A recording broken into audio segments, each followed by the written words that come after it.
Hey everyone, welcome back to the channel and to another character spotlight.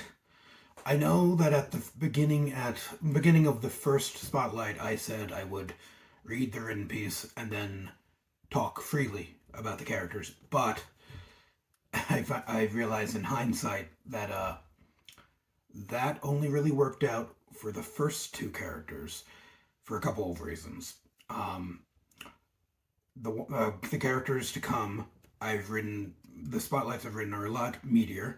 They're already, pretty substantial as on their own, and so there's not much, space for me to speak more on about them. But along with that, after the next two characters, I'll be venturing into other, parts of the cast that need to have their mystery remain intact. So naturally, I don't want to talk too much about them. I'll do what I can with the spotlights, but I don't want to ruin anything.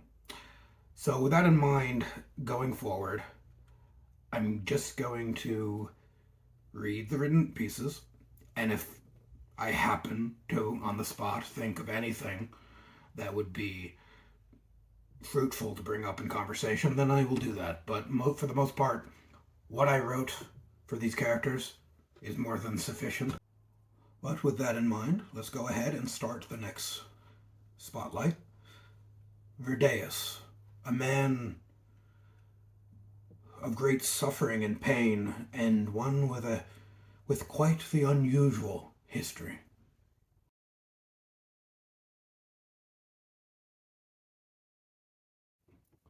Over 9,000 years old, Virdeus is a man from another era, one who, after the deaths of his wife and child, meets Malphus, and as Virdeus despairs, the demon gives him the gift of magic, through which he receives a prolonged lease on life.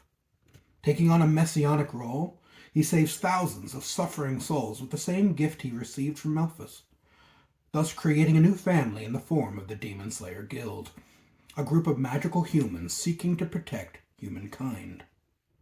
While grooming his adopted daughter for his replacement as head of the guild, a rift in morals and values grows within the ranks of the Demon Slayers, imploring Virdeus to seek out Malphus after not meeting since that very first time.